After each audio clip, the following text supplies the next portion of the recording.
Good afternoon, folks. I'd like to call the salary board meeting to order. Have a roll call, please. Commissioner DiFilippo. Present. Commissioner Herzler. Here. Commissioner Eichelberger. Present. And Controller Whitcomb. Here. Thank you, Teresa. Is there any public comment? Hearing none, we'll move to salary board approval. I'll make a motion to approve the salary board actions. Is there a motion? Is there a second? I'll second. Any questions or comments? All in favor, say aye. Aye. Motion carries. Next is approval of salary board minutes. I'll make a motion to approve the minutes of October 22nd. Is there a second? Second. Any questions or comments on the minutes? All in favor, say aye. Aye. Motion carries. Any other business to be brought from the salary board? Is there a motion to adjourn? I'll make a motion to adjourn. We're adjourned. Thank you. Rise for the pledge. Pledge allegiance to the flag of the United States of America and to the republic for which it stands, one nation, under God, indivisible, with liberty and justice for all.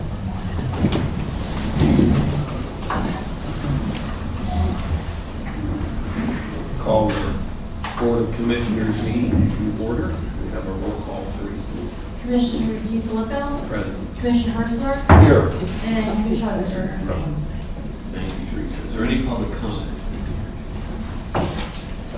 Next on the agenda is employee recognition for Mary Brokens.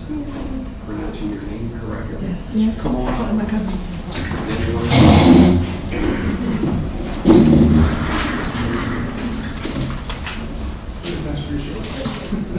Very high. Congratulations.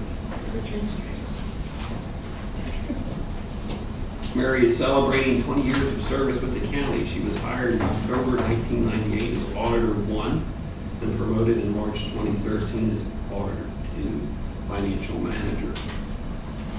Mary, I'd like to present you with your years of service gift on behalf of County Commissioners of Cumberland County. We thank you. Thank you. Would you like to say anything or out? I would. Good. I have a few words to say. Go ahead. Mary's one of the county's unsung heroes. Belying Mary's unassuming nature, Mary is a very conscientious auditor. Mary's one of those employees we have to hold back rather than prod and motivate, the kind of employee that employers wish for. Mary's a pleasure to work with and a model team player, amplifying the best in cooperative team spirit with her audit colleagues. Mary deserves recognition as the engine behind the scenes of some of the county's most public audit accomplishments, working diplomatically with municipalities and banks to untangle the horrific mess of records found with Carlisle's tax collector a number of years ago, an assignment that necessitated pulling official records from the waste receptacles. Mary's work led to the successful prosecution of the individual. Mary was the engine behind a couple other very challenging forensic audit engagements that led to successful prosecutions, settlements in the favor of the county, and numerous administrative actions for matters received via the county's fraud and abuse tip line over the years. Mary in no way hesitates when presented with any assignment. I could go on, but suffice to say Mary's contributions have been tremendous, and we very much look forward to celebrating 25 years, anniversary of 5 years. Thank you very much.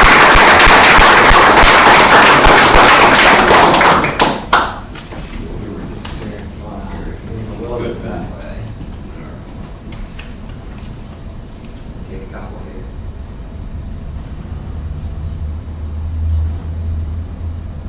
Okay. All right. Thank you, Mary.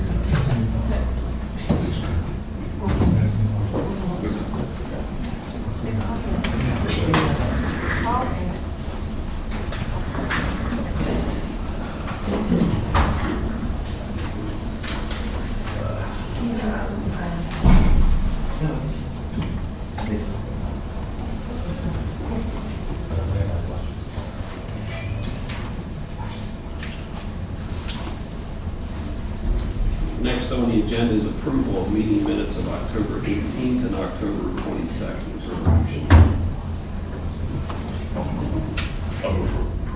Is there a second? Any questions or comments on the minutes? All in favor, say aye. Aye. Motion carries. Next is approval of the public safety minutes of October 24th. Is there a motion? Make a motion to approve the public safety minutes of October 24th. Is there a second? Second. Any questions or comments? All in favor, say aye. Aye. Motion carries. Next is approval of personnel transactions. Is there a motion? Is there a second? Second. Any questions or comments? All in favor, say aye. Aye. Aye. Motion carries. Next is approval of budget resolution 2018-25, budget adjustment. Is there a motion? Make a motion to approve. Is there a second? Second. Any questions or comments? All in favor, say aye. Aye. Aye. Motion carries. Next is approval of land the 2019 budget overview. Is there a motion? Is there a second? Second. Any questions or comments? All in favor, say aye. Aye. Motion carries. Next is approval of contracts and grants, items 10.1 and 10.2. Is there a motion? I'll make a motion to approve the contracts and grants, item 1 and 2. Is there a second? I will second. Any questions or comments? All in favor, say aye. Aye. Aye. Motion carries. Next, we have approval of capital project request. First one is for Claremont Nursing and Rehab Center for O2 concentrators, cost of $27,803. Is there a motion? Is there a second? Second. Any questions or comments? All in favor, say aye. Aye. Next is for the courts and district justice, MDJ's video conferencing, total project cost $19,645. Is there a motion? So moved. Is there a second? Second. Any questions or comments? All in favor, say aye. Aye. Motion carries.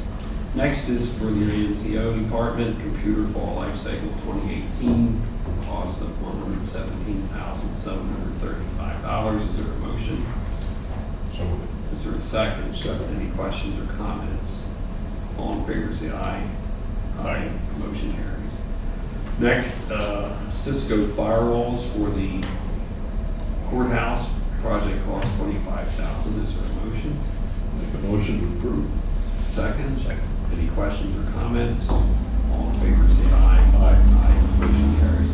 Next is public safety, document management system, total project cost $17,072. Is there a motion? Is there a second? Second. Any questions or comments? All in favor, say aye. Aye. Motion carries. Next is a new vehicle request for vector control, project cost $27,307. Is there a motion? Make a motion to approve the new vehicle. Is there a second? I'll second. Any questions or comments? All in favor, say aye. Aye. Aye. Motion carries. Next, we have discussion and approval of Norris Bridge bid opening. I believe Kirk Stoner's going to do. I'll have to dial them in, ATC is not working. Okay.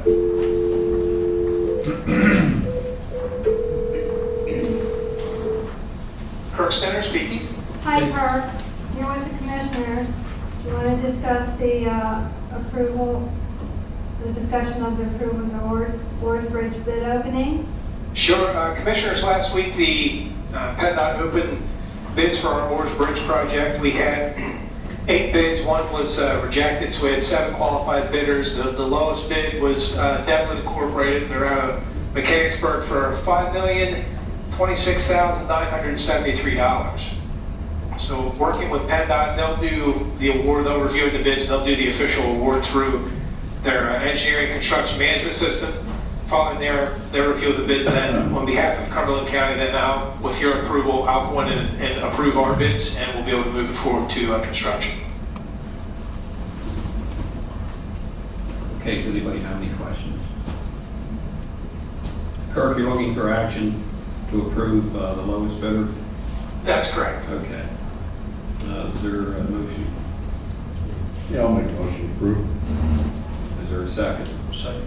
Any questions or comments? All in favor, say aye. Aye. Aye. Motion carries. Kirk, anything else? All right, thank you. Okay. Thanks. Bye. All right, next is discussion and request to authorize advertising for RFP. Mark, telephone services for Cumberland County. Good afternoon, Commissioners. Our current contract for telephone services with CenturyLink is coming up for renewal at the end of the year. We're looking to, or asking your permission to put out an RFP for telephone services to renew beginning January 1st. We currently have a 3-year agreement and we'll look to do the same for the new vendor or potentially the same vendor as we move forward. Currently, our average monthly cost is about $3,000 a month for both local and long distance service. Any questions for? Is there a motion to approve? I'll move for approval. Is there a second? Second. Any questions or comments? All in favor, say aye. Aye. Motion carries. Thanks, Mark.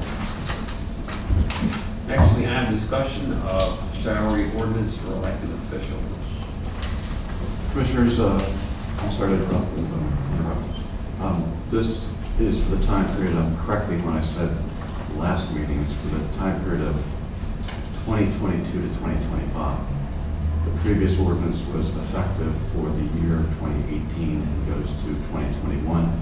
And just as a reminder to you, that ordinance that had passed previously sets a cap of 2% and a bottom of 0% based upon the consumer price index noted in that ordinance for increases across the board for all of the public officials.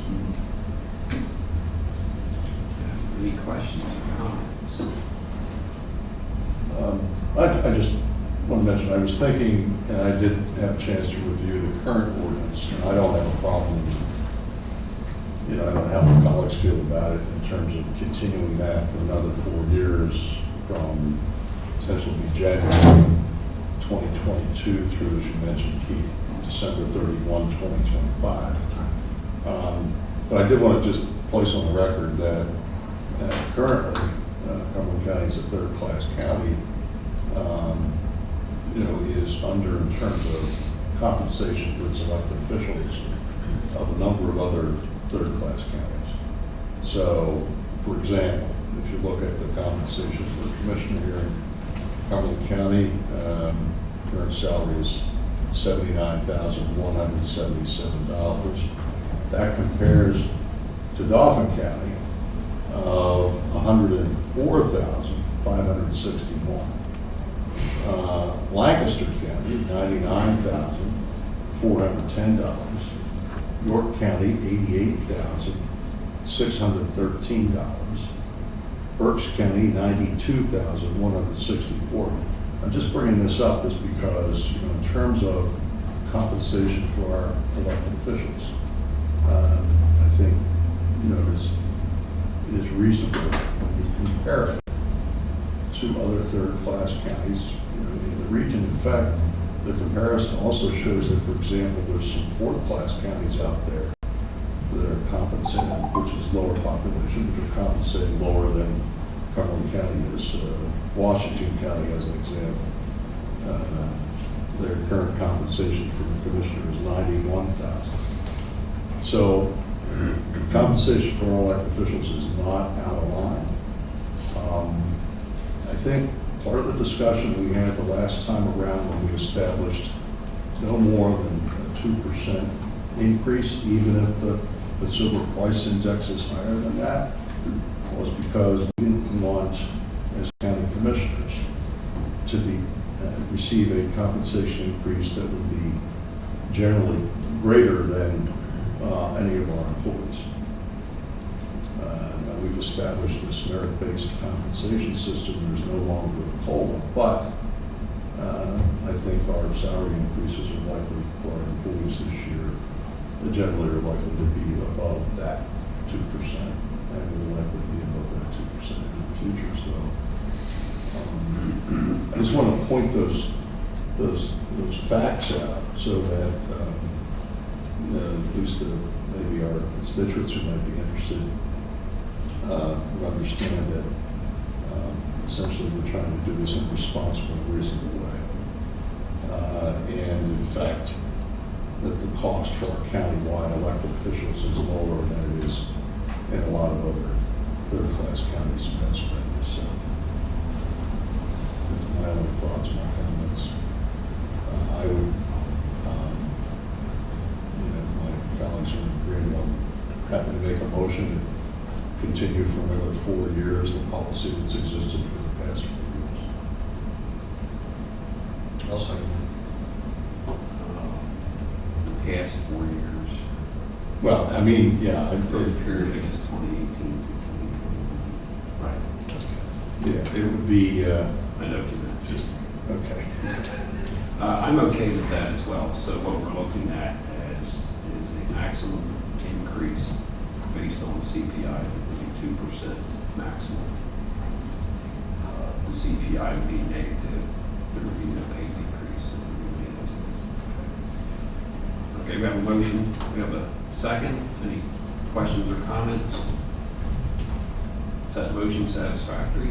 It is. I'll ask you to do another motion. Ask you to approve that motion to establish a special meeting to be held on December 4, which is a Tuesday, at, you can pick the time between 6 p.m. or 9 p.m. It's up to you. And that's where the ordinance will be presented for adoption. It's before we proceeded to, I don't know whether it's in order or not, but I noticed you had asked, I think, we have one of our real officers here. Denny, did you want to offer any comments or? Oh, I'm sorry, I didn't see that. Yeah. I would disagree with all the comments that you just made and point out that with a 2% cap and the rate of inflation being going up and this guy's going to go up, that's going to become broader.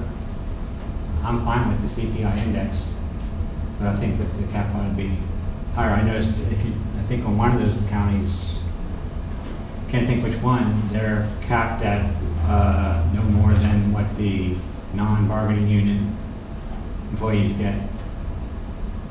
It's an index, but no more than what the bargaining employment, and that would address the concerns that you had Yeah. 4 years ago. So I would just throw that out there. If you're talking about something that's 7 years out, we don't know what inflation is going to do, but from my economic study, it's going to have to be greater than what it has been.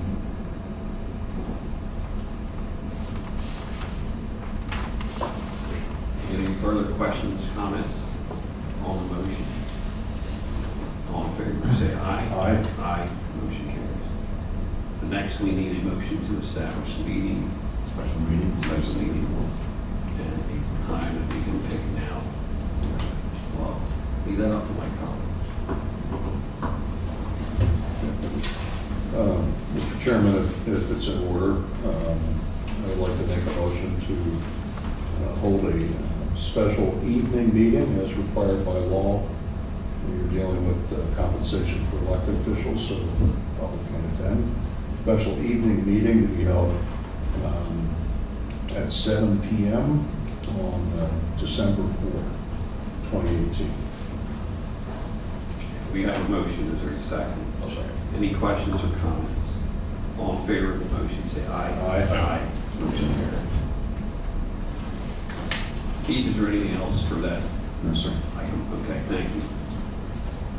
Okay, moving on, need a motion for the approval of the reappointment of Dennis Garman, Farm Director to the Cumberland County Conservation District for the term noted, and also approval of Commissioner Hertzler to the Cumberland County Conservation District for a one-year term as noted. Is there a motion? Do we need to do this together, or does it matter? We can do this together. Okay. In that case, so he's not nominating himself. Thank you. I'll make the motion that these two fine gentlemen be reappointed to their positions. I will second the motion.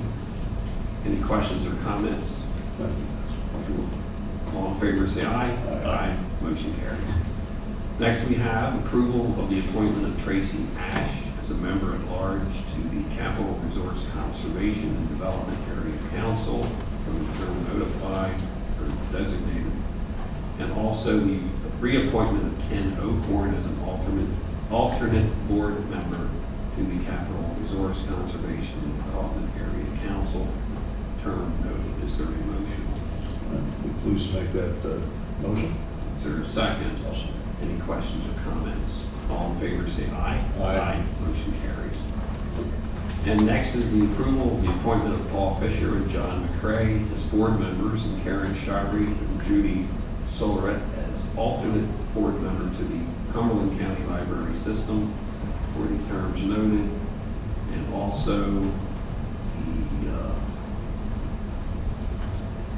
appointment of Linda Reeves as board member and Tom Witt as alternate board member to fill vacancies for the terms noted. So motion. I'll move for the appointment of said individuals as noted in the requirements of the positions. Is there a second? Second. Any questions or comments? All in favor say aye. Aye. Aye. Motion carries. Next is approval of general disbursements, transfer authorizations, item 18A through G. Is there a motion? Make a motion to approve the general disbursements, transfer authorizations. Is there a second? I'll second. Any questions or comments? All in favor say aye. Aye. Motion carries. I'd like to report an executive session was held on November 1st, 11 a.m. to discuss personnel issues. I'd also like to announce acceptance of monthly reports from the Recorder of Deeds and change of assessment for the month of October. Is there any other business to be brought in front of the Board of Commissioners? I just had a question. I think we received some information relative to the recommendation for the reappointment of members to the Planning Commission. Is that something that we need to act on now, or is that going to be a subsequent meeting? Is that something is that a? Planning Commission is going to be the next workshop. Okay, all right, no problem. They don't take effect until the first of the year. Right. That's correct. Okay. Any other business? Yes. Commissioner DeFilippo, I would like to have a discussion regarding county surplus Okay. material and how to dispose of that county surplus material. John Robb is here and Keith Brennan. It's regarding there was an issue regarding pallets and how they are to be disposed of. So you need to provide her direction so John knows how to proceed going forward, whether that needs to be, I guess, we have to determine what is of value and what isn't. I think the larger question was disposal process for anything. Correct. And how do we determine what is of value versus what's worthless? And I think I made the point to the others that there's, when we send anything to auction, whether it's us or as with the Council of Governments, there needed to be, materials needed to be provided. A listing was to be provided to the governing board for declaration. The idea there being that you have a separation between individuals who are authorizing acquisition or procurement and managing those things separate that from the disposal function. It's in keeping with the general checks and balances that's generally applied. So I think our key question really is who's determining whether something has value. John, did you want to offer something on that? Well, the instruction that I've been given for several years under the previous administration, and more so under this administration, was that if we determined it to be of value, we kept it and we stored it. And then as time permitted, we did a sound bid auction and allowed anyone to bid on the items. Not all items had bids, so that obviously determined to be of no value. But items like pallets, for instance, wood, leaves, bubble wrap, cardboard, leftover wiring, leftover drywall from a renovation project or plywood. If we determined it to not be of value, we would either throw it in the dumpster or look to try and get rid of it in some manner that we wouldn't have to store a lot of stuff and therefore take up a lot of storage in the barn or outside, like we have now. And so we would determine that it had no value. Like some things are broken, and if they've reached their longevity, we have to make a determination whether we want to spend the time, the labor, and taxpayer dollars and materials to try and fix the chair or fix the product. And there are occasions where we throw this stuff away and we find people dumpster diving, and that's of value to them, but it's not of value to us. So the determination on value, I guess, is the complicated situation we're dealing with right now. Because like if my guys are cleaning up after a storm, or they go up to South Mountain or North Mountain and they're clearing falling down trees, are we permitted to give the wood, throw the wood on the back of a pickup and allow them to take it home? Or do we store it somewhere? Those are some of the determinations. Cardboard in the past has been determined to be of value. Project Share used to come and pick cardboard up and use it, and I'm not sure how they used it, but it was of value to them. We haven't did that for a while. People have asked to take bubble wrap home to wrap gifts at Christmas time, if it's found in a package or something. Pallets, we've been asked, people have asked us to take those and use them however. We can't give them back to the trucking companies because they won't take them. I've made phone calls to different pallet people. I don't get a call back. I am working with some other departments within the county right now to try and recycle the pallets if we can. They accumulate pretty fast because of all the shipments that we get. So there's a determination of value that is unclear right now because of all the questions that have been asked. And I think that's what we need to get to. We need to get to the bottom of what's the value and what's not. I think there's, I guess, my concern would be that we're in compliance with any audit requirements. We don't need to get flat-footed somewhere with somebody coming in and auditing and saying we're either not disposing of something that has value, that provides for any measurement of what's valued versus what's not. And then there's, of course, the procedural question of procurement and disposal, whether you're separate. Have we had any conversation with the Controller's Office in terms of audit requirements? Not that I'm aware of. We also, for example, we have 2 mobile homes, 2 of them. Nobody bid on them. With furniture and stuff in them. Well, what do you do with them? And we're finding it very difficult.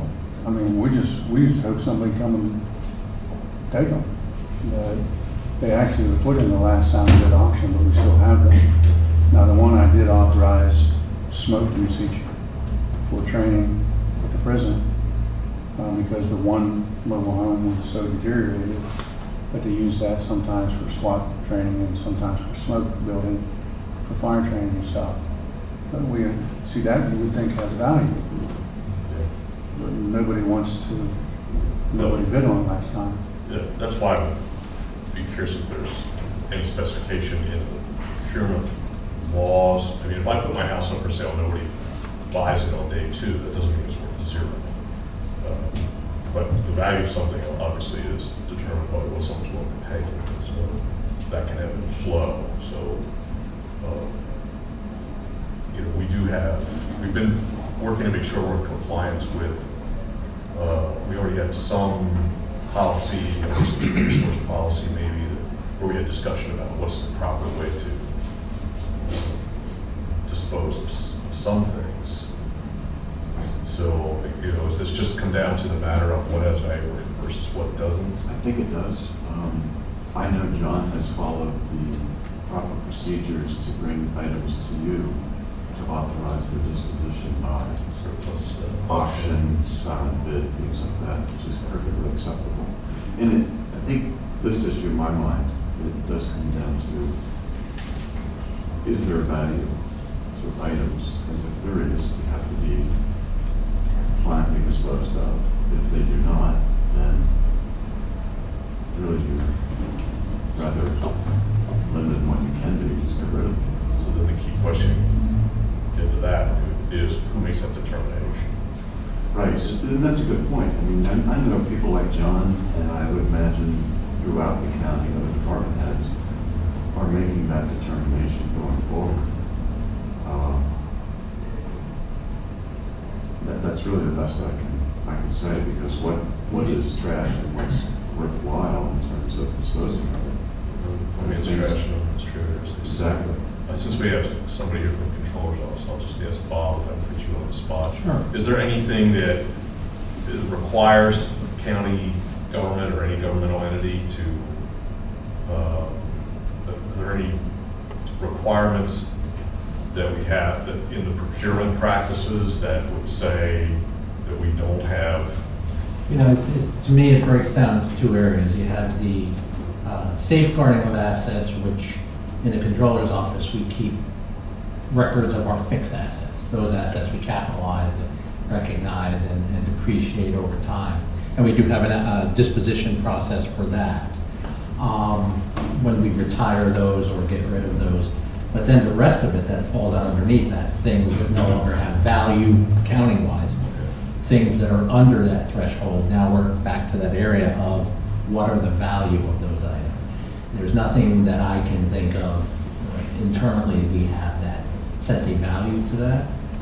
So really, I think it's that area that we're talking about here, those assets that are outside the realm of the fixed assets that are accounted for.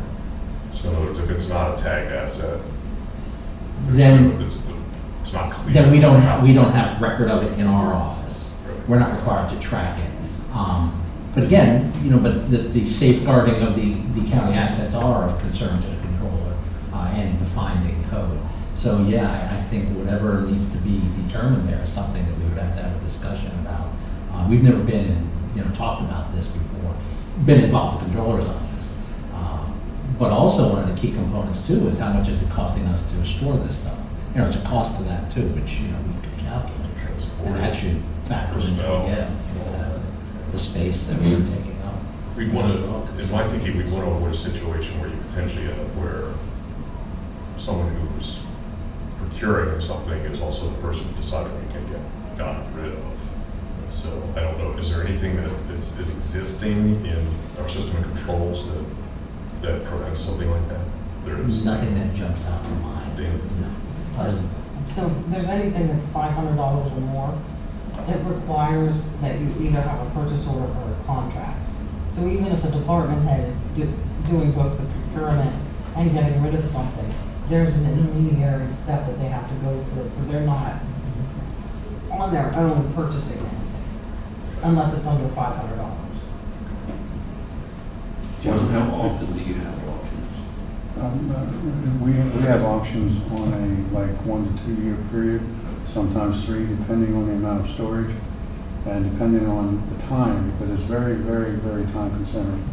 It takes us 3 months to get prepared for an auction because we got to mark everything, we got to number it, then we got to advertise it. And that's another thing, Bob brought up a good point about the expense to sell the product.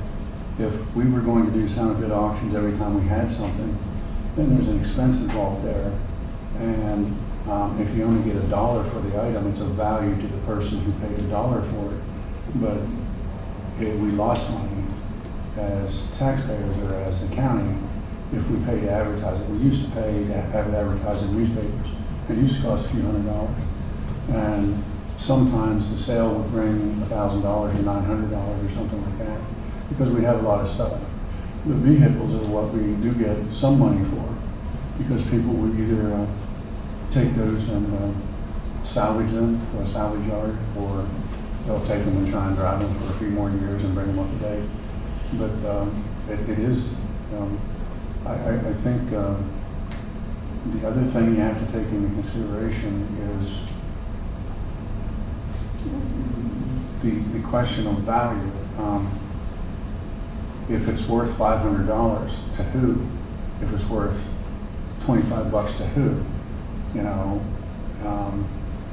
If it's not worth $25 to me, if it's not worth $10 to me, then should I be permitted to trash it? And if somebody wants to get in the dumpster and get it out, are they permitted to do that? The other question that you need to talk about, something that has already been offered for auction, I was told that we can dispose of it if any means necessary. Okay? So that would mean that we could give it away, we could do whatever, single individual, whatever, after it's already been offered to the public. We had the discretion under the previous administration to get rid of it however we see fit. And you would generate a lot of storage if you're going to keep everything. And that's why we have dumpsters. That's why we have recycled dumpsters. And we do throw stuff away that's recycled or that's like cardboard, plastic bottles, stuff like that. Some people might feel that glass bottles are of value because in some states you get a deposit, you get some type of a 5-cent return on, I don't know if Pennsylvania has that policy or not, but those are some things that all those things come to mind when you're talking about trying to determine value and trying to determine what is permitted and what's not. Is there like a regular list of things you see, John, as auctionable, trash, whatever? Because it sounds like we could talk about this forever and again.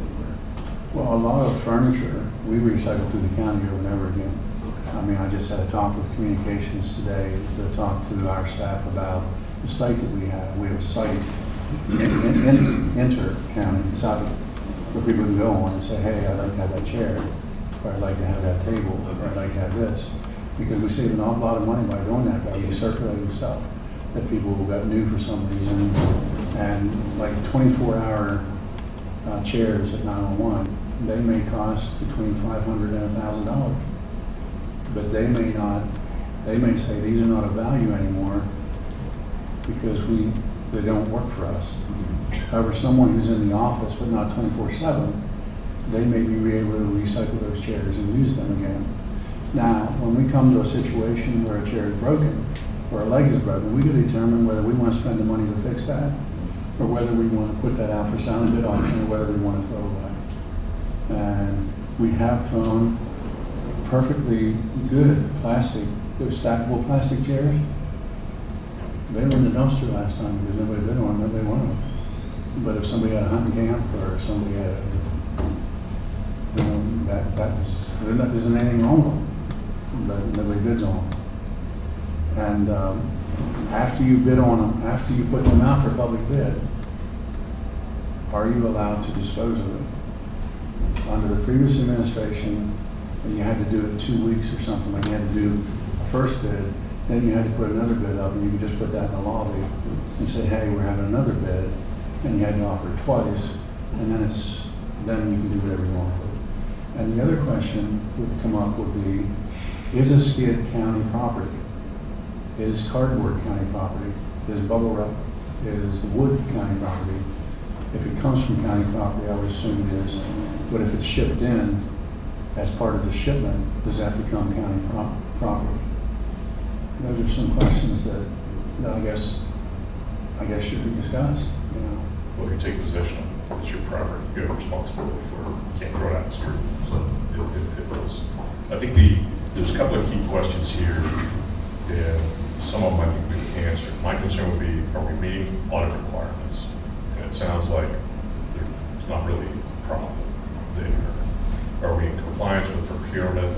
Are we making sure the procurement disposal are not running long? That sounds like we may be okay on that. I just wanted to mention, John, you said about it's enormously expensive putting together an auction, and it's true.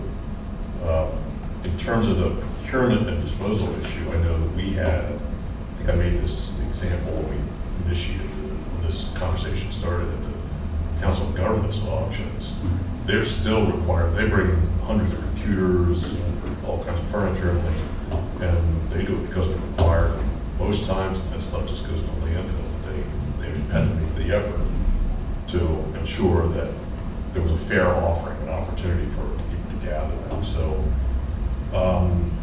we already had we used to do the marketplace or whatever it's called, garage sale, I think, on the county's website. Now we have, was this what you were referring to earlier?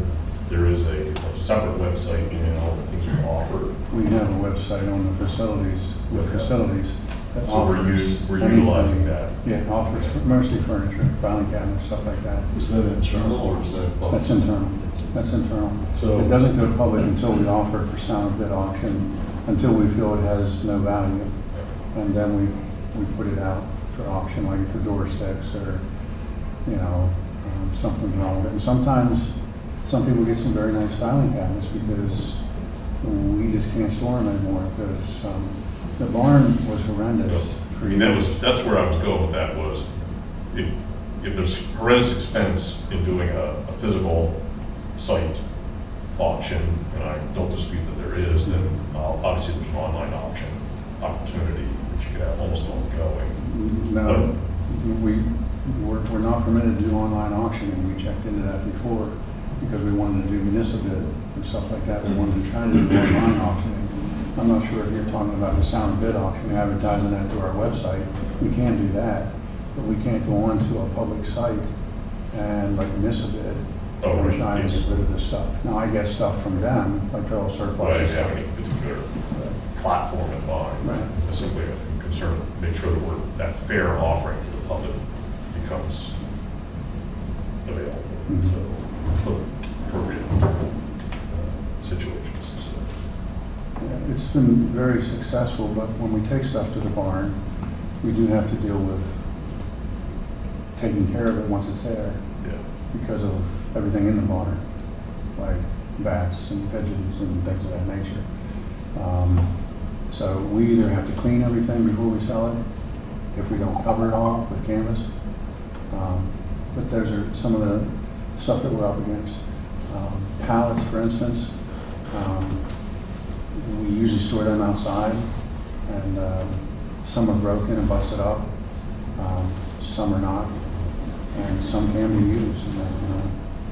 And if somebody needed it for something, it would be of value to them, if they wanted to pack something and they wanted to put it on a pallet. We've used the pallets, for instance, in basement areas, in county-owned basement areas, to keep stuff off the concrete floors. So we use them whenever we can. And right now, I'm working with recycling to try and use those pallets to try and recycle them through the county, to see what we can do there. Do they use them down at the recycling center? Yes, yes. The trucking company will bring them in, as requested. And I have been in conversation with Kirk and Justin and the nursing home, because we got about 130 pallets right now stacked up everywhere.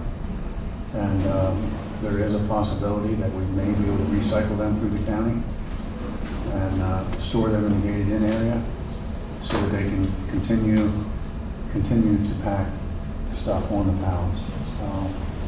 But of value, things of value, I think, I'm not sure if there's any way to come to a determination on what's of value and what's not. I mean, I'm looking at Bob, I don't know how, because I might think it's not of value, but Bob might say, oh, I'd really like that.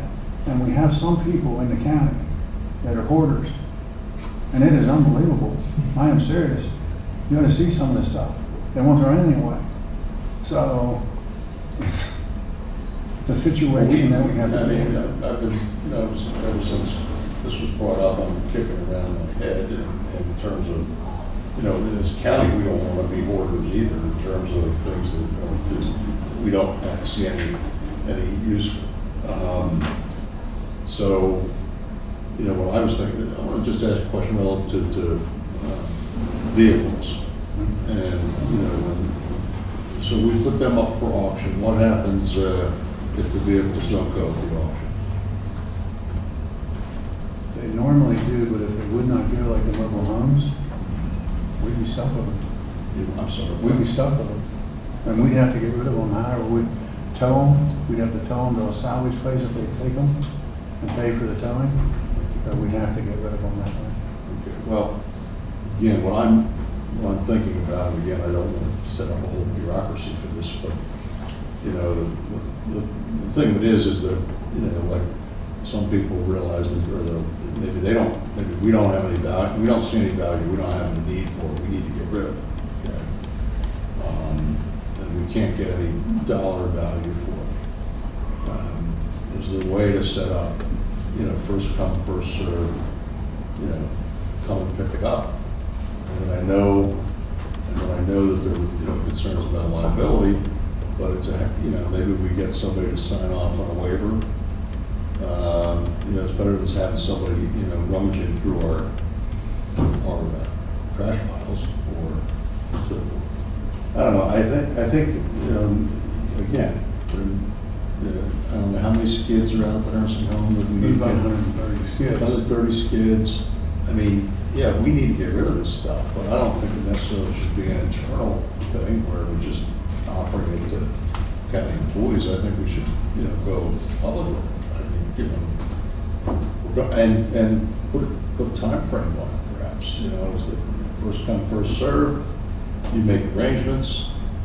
You sign the dotted line. You know that there's no liability in the county here, and then they take it away.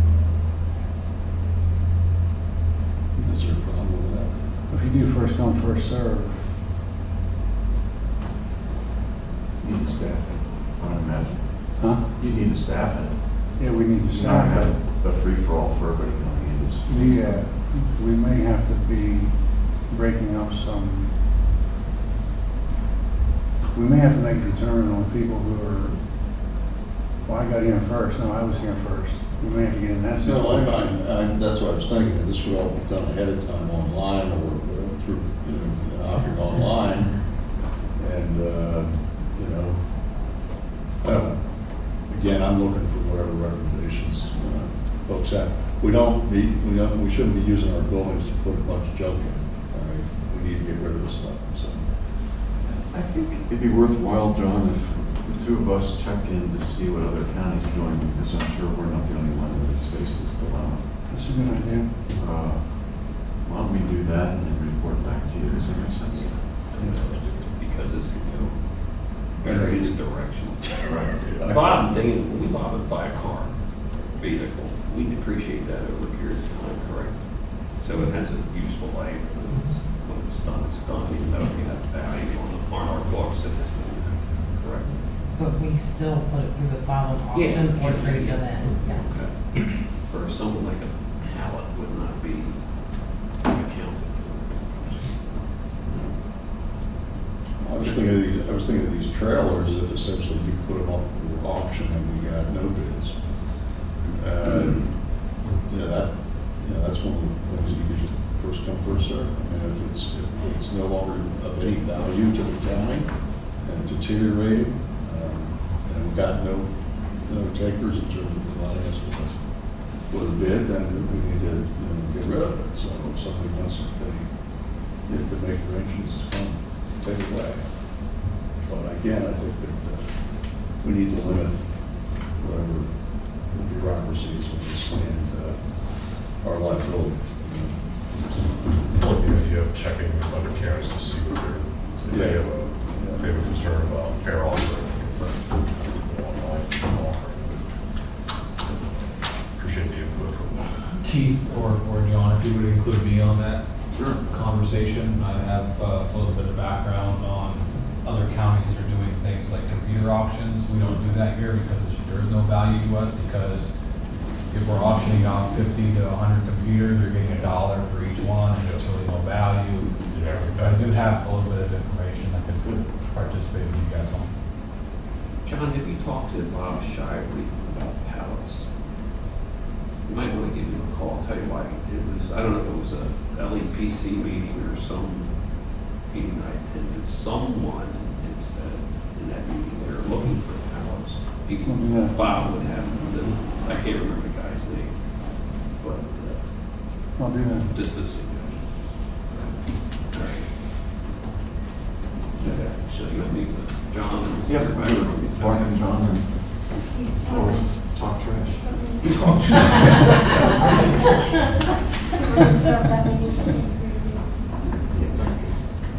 That was good, I like that.